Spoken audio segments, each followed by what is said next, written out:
محمد صلی اللہ علیہ وآلہ وسلم بن عبداللہ بن عبدالمطلب بن ہاشم بن عبد مناف بن قصی بن قیلاب بن مرہ بن قاب بن لعی بن غالب بن فخر بن مالک بن نظر بن قینانہ بن خزیمہ بن مدرکہ بن الیاس بن مزر بن نزار بن معاد بن عدنان۔ کچھ جنریشنز کے بعد اسماعیل علیہ السلام و بن ابراہیم علیہ السلام بن آزر یا تارخ بن نحور بن سروغ بن رعو بن فالغ بن ہود علیہ السلام بن شالخ بن ارفخشد بن سام بن نوح علیہ السلام بن لامک بن متوشالح بن ادریس علیہ السلام بن یارد بن محللئیل بن کنان بن انوش بن شیس و بن آدم علیہ السلام۔ دوستو یاد رہے کہ یہ صرف نبی صلی اللہ علیہ وآلہ وسلم کا شجرہ نسب نہیں بلکہ یہ نبی علیہ السلام کے علاوہ قرآن پاک میں موجود تمام 25 انبیاء کرام کا بھی شجرہ نسب ہے۔ اس چارٹ میں ہم نے یہاں پر سب سے پہلے حضرت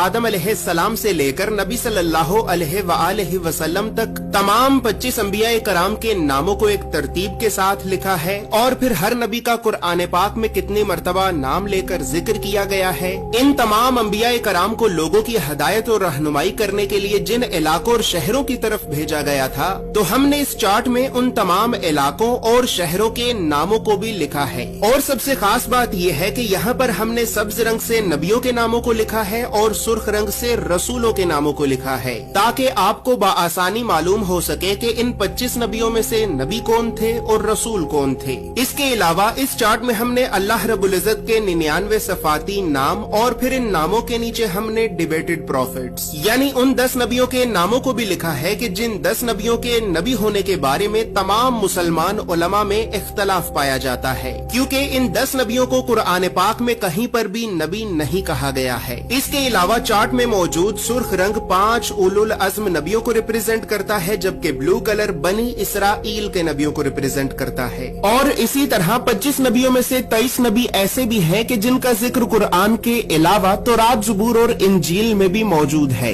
لہٰذا اسی وجہ سے ہم نے انبیاء کرام کے عبرانی اور یونانی یعنی ببلکل ناموں کو بھی اس چارٹ میں لکھا ہے۔ ان تمام معلومات کے علاوہ نبی صلی اللہ علیہ وآلہ وسلم کے ساتھ خلفائے راشدین، بنو عباس، بنو امیہ اور اہل بیت اطہار کا کیا رشتہ تھا، تو ان تمام خاندانی رشتوں کو بھی ہم نے اس چارٹ میں ایکسپلین کیا ہے۔ اس چارٹ میں موجود تمام معلومات اردو اور انگریزی دونوں زبانوں میں ہی موجود ہیں۔ اور دوستو چونکہ اس چارٹ کو بنانا ایک بہت بڑی ذمہ داری کا کام ہے، لہٰذا اسی وجہ سے ہم نے 1000 سال پہلے لکھی گئی کئی مستند اسلامی کتابوں کا مطالعہ کر کے 1 سال کی ریسرچ اور محنت کے بعد اس چارٹ کو بنایا ہے۔ اور اس چارٹ کو ہم نے اس وجہ سے بنایا ہے کیونکہ بدقسمتی سے ہمارے بچوں کو اسکول سے یونیورسٹی تک اللہ کے نبیوں کی سیرت اور سنت کے بارے میں بتانا تو دور، یہ تعلیمی ادارے ہمارے بچوں کو کبھی بھی اللہ کے نبیوں کے نام تک نہیں بتاتے، اور اسی وجہ سے آج ہم اللہ کے نبیوں سے اس قدر دور ہو چکے ہیں کہ اب نہ ہی تو ہمیں اللہ کے نبیوں کے نام آتے ہیں اور نہ ہی ہماری اولاد کو۔ لہٰذا گھر کے ماحول کو اسلامی اور علمی اعتبار سے بہتر کرنے کے لیے اور بچوں میں بچپن سے ہی انبیاء کرام کے بارے میں جاننے کا اور تحقیق کرنے کا شوق پیدا کرنے کے لیے ہم نے اس چارٹ کو بنا